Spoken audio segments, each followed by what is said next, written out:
I am 109 years old, and I have watched generations rush past me while wondering why their lives feel so short and heavy. People ask me how I survived wars, hunger, loss, and time itself. They expect a secret medicine or a miracle habit. What I learned instead may sound simple, but it quietly decides who grows old in peace and who grows tired too soon. I am 109 years old today, and saying that number still feels unreal when it leaves my mouth. I have lived long enough to see the world change its face many times, from slow mornings filled with silence to days crowded with noise and endless movement. People often look at me with curiosity, as if my age alone holds a magical answer. I must confess something gently and honestly. I am not the strongest person who ever lived, nor the smartest, nor the most disciplined. I survived because I learned early that life does not reward those who fight it constantly. When I was young, I saw people burn themselves out trying to control everything, chasing success, approval, or fear of falling behind. Their bodies aged faster than their years. I chose another path, not because I was wise, but because I was tired of suffering. I accepted that life moves in seasons just like the body. Some days are strong, some days are weak, and both deserve respect. Aging taught me that peace is not something you find at the end of life, but something you practice quietly every day. I stopped asking why life was unfair and started asking how I could live gently inside it. That shift did not make my life perfect, but it made it bearable and then meaningful. Reaching this age is not about defeating time. It is about learning how to walk beside it without panic, resentment, or constant resistance. When I was young, the world moved slowly, and I believe that slowness quietly protected us in ways many people today no longer understand. We woke up with the sun, not with alarms screaming urgency into our bodies. Work had a rhythm, and rest was not treated like a weakness. People spoke face to face, and silence was not something to escape from. Living slowly did not mean life was easy, but it meant the body and mind had time to recover before breaking. I learned that slowness teaches patience, and patience teaches endurance. When life does not constantly rush you forward, you listen more carefully to your own limits. I noticed when my body was tired, when my heart felt heavy, and when my spirit needed quiet instead of distraction. Many people today live as if speed equals importance, but speed steals awareness. When you move too fast, you stop noticing pain until it becomes illness. You stop noticing sadness until it becomes bitterness. In my time, sadness was shared and rest was respected. That allowed wounds to heal before they hardened. Slowness gave space for gratitude, even during hardship. We did not measure life by achievements stacked one after another, but by days that felt complete. I believe my body learned longevity from those years of unhurried living. It remembered that pace long after the world changed. Even now, at 109 years old, I still move gently through my days because the body never forgets the rhythm it was taught to trust. As the years passed, I began to notice something that stayed with me more than any lesson from books or elders. I watched many people grow old far earlier than their age suggested. Their hair turned gray, their backs bent, and their eyes lost light long before time demanded it. They were not weak people, and many of them were talented, hard-working, and ambitious. What wore them down was not age itself, but the weight they carried inside. I saw people who never allowed themselves to rest, even when their bodies begged for mercy. I saw people who held on to anger as if letting go meant losing control. Stress settled into their bones quietly, day after day, until illness arrived without warning. I learned from observing them that the body listens closely to how the mind lives. When the mind is constantly racing, worrying, comparing, and fearing, the body ages as if it is under attack. I also noticed that those who laughed easily, forgave quickly, and accepted disappointment without bitterness seemed to last longer, even when life was hard. This taught me that longevity is not built only through what you eat or how you move, but through how you carry your emotions. Heavy hearts age the body faster than time ever could. I did not want to become old before my time, so I made a quiet promise to myself. I would protect my inner world as carefully as my physical one. That decision, repeated over decades, shaped the pace at which my body learned to age. One of the earliest lessons I learned, long before I understood its importance, was that life does not reward those who rush through it. Living slowly was never a luxury for me. It was a necessity shaped by simple living and limited choices. Over time, I realized this pace became the first key to my long life. When you live slowly, you give your body permission to speak, and you take the time to listen. I never forced myself to keep going when exhaustion arrived. If my hands trembled, I rested them. If my heart felt heavy, I allowed it space. Many people believe strength means pushing forward, no matter the cost. But that belief quietly destroys the body. Slowness teaches respect for limits, and limits protect life.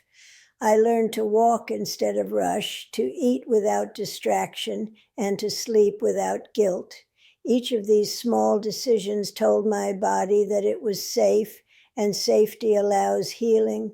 Living slowly also softened my mind. I stopped reacting to every problem as if it were an emergency. When trouble came, I met it calmly, knowing panic only steals energy without solving anything. Over decades, this calm response reduced strain on my heart, my breath, and my thoughts. Time passed, but my body did not feel chased by it. Even now, at 109 years old, I move gently through each day, not because I am weak, but because slowness taught me how to last. For many years, I watched people treat their bodies like enemies that needed to be conquered rather than companions that needed care. I learned early that fighting the body always ends in loss. My body spoke to me in quiet ways through fatigue, pain, and discomfort, and I chose to listen before those whispers turned into screams. When my body asked for rest, I rested without shame. When it asked for simplicity, I removed what felt heavy from my life. Many people ignore these signals because they believe endurance means silence. I learned that endurance means cooperation. The body is not designed to function under constant pressure. It needs pauses, warmth, nourishment, and forgiveness. I ate when I was hungry, not when the clock demanded it. I slept when my eyes grew heavy, not when rules allowed it. These choices may sound ordinary, but repeated over decades, they preserved my strength. I also learned not to compare my body to others. What worked for one person did not always work for me. Respecting my own rhythm protected me from unnecessary strain. When illness appeared, I did not panic or deny it. I responded gently and patiently, allowing recovery to happen in its own time. This relationship of trust between my body and my mind became one of the strongest foundations of my long life. Aging did not feel like a battle. It felt like a conversation I was willing to hear.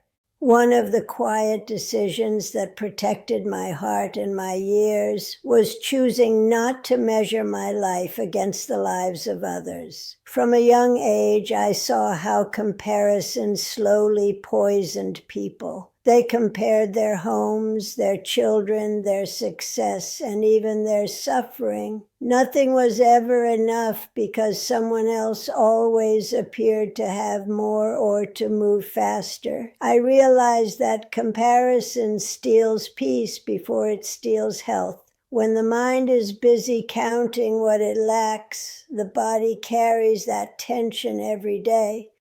I learned to stay focused on what was in front of me instead of what was happening elsewhere. My life did not need to look impressive to be meaningful. It only needed to feel honest. I accepted that my path would be different from others, sometimes quieter, sometimes slower, sometimes unnoticed. That acceptance removed a heavy burden from my chest. I did not feel rushed to prove my worth or anxious about falling behind. Each stage of my life was allowed to unfold in its own time. When joy arrived, I received it without guilt. When hardship came, I faced it without envy toward easier lives. This mindset softened my thoughts and relaxed my body. Over decades, that calm accumulated into resilience. By refusing to compare, I conserved energy that others spent worrying. That energy became patience, rest, and endurance. I believe this choice protected my spirit and quietly lengthened my years. Gratitude became one of the strongest habits that carried me through long years of change and loss. I did not always live an easy life, but I learned to notice what remained instead of what disappeared. Each morning I woke up and quietly acknowledged the simple fact that I was still breathing. That awareness softened my thoughts before the day began. Gratitude does not mean denying pain or pretending that hardship does not exist. It means allowing joy and difficulty to share the same space without letting bitterness take control. I learned to appreciate small things because small things appear every day. A warm cup of water, sunlight on the floor, a familiar voice, or a peaceful moment of silence all became sources of comfort. These moments grounded my body and calmed my mind.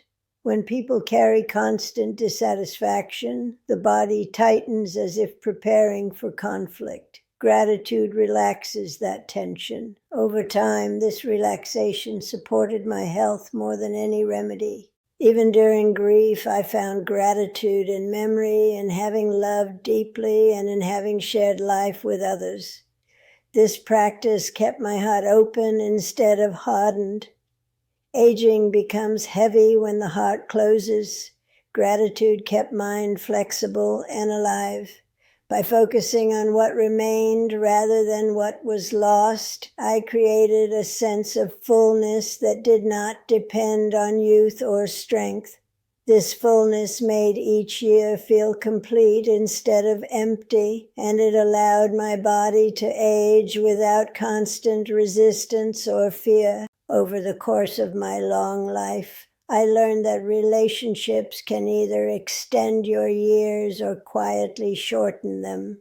Conflict that remains unresolved settles into the body like a heavy stone. I chose, whenever possible, to keep my relationships simple and peaceful. This did not mean avoiding honesty or allowing myself to be mistreated. It meant refusing to live in constant tension. I learned to speak calmly, to listen fully, and to step away when emotions grew too heavy. Holding grudges never brought me comfort. Forgiveness was not about excusing harm, but about freeing my body from carrying anger for years. I noticed that people who lived in constant conflict aged faster. Their shoulders stayed tense, their breath shallow, and their rest restless. I did not want my body to carry battles long after they ended. I valued reconciliation and quiet understanding more than being right. When misunderstandings happened, I addressed them early before resentment grew roots. Peaceful relationships created a sense of safety around me. Safety allows the body to relax, and relaxation allows healing. Even as friends and family members passed away, I honored the love that existed rather than clinging to pain. This approach preserved emotional balance over decades. I believe my calm relationships protected my heart and nerves, giving my body fewer reasons to stay in constant defense. Peace, shared and practiced, became another invisible key to my long life. If I could speak directly to younger people today, I would ask them to slow down before life forces them to. I see many young faces filled with urgency, fear of falling behind, and constant pressure to become something quickly. I want them to understand that life is not a race that rewards speed, but a journey that rewards balance. Your body and mind are not unlimited resources. When you spend them carelessly, the cost appears years later. I would tell them to protect their health even when they feel strong, because strength fades faster than they expect. Rest is not laziness, and silence is not wasted time. I would also remind them not to sacrifice peace for approval. Living to impress others builds a life that never truly feels like your own. Choose relationships that feel safe, work that feels meaningful, and routines that allow breathing room. Do not postpone joy until everything is perfect, because perfection never arrives. Eat with attention, sleep with respect, and speak kindly to yourself. Learn to accept disappointment without self-blame. Life will challenge you regardless of preparation, but how you respond determines how deeply those challenges settle into your body. Longevity is not created by avoiding hardship, but by learning how to carry it lightly. If you wish to live long, begin by living gently now. Now that I have reached 109 years of age, I no longer measure life by how long it lasts, but by how peacefully it is lived. Time did not extend my life because I fought it or tried to outsmart it. It stayed with me because I learned to move alongside it without fear. I accepted change when it arrived and release when it was necessary. I did not cling tightly to youth, strength, or certainty, because clinging creates tension, and tension slowly breaks the body. Aging taught me that a long life is not built from dramatic moments, but from quiet daily choices repeated patiently. Choosing rest over pride, forgiveness over anger, gratitude over complaint, and simplicity over excess shaped my years more than anything else. I do not regret growing old, because age gave me clarity that youth could not. Each wrinkle holds a memory of survival, adaptation, and learning. If my life offers any final lesson, it is this. Do not wait until your body slows you down to learn how to live slowly. Do not wait for loss to teach you gratitude. Do not wait for exhaustion to teach you rest. A long life is not guaranteed, but a peaceful one is always available. If you choose peace early, your body will remember it for decades.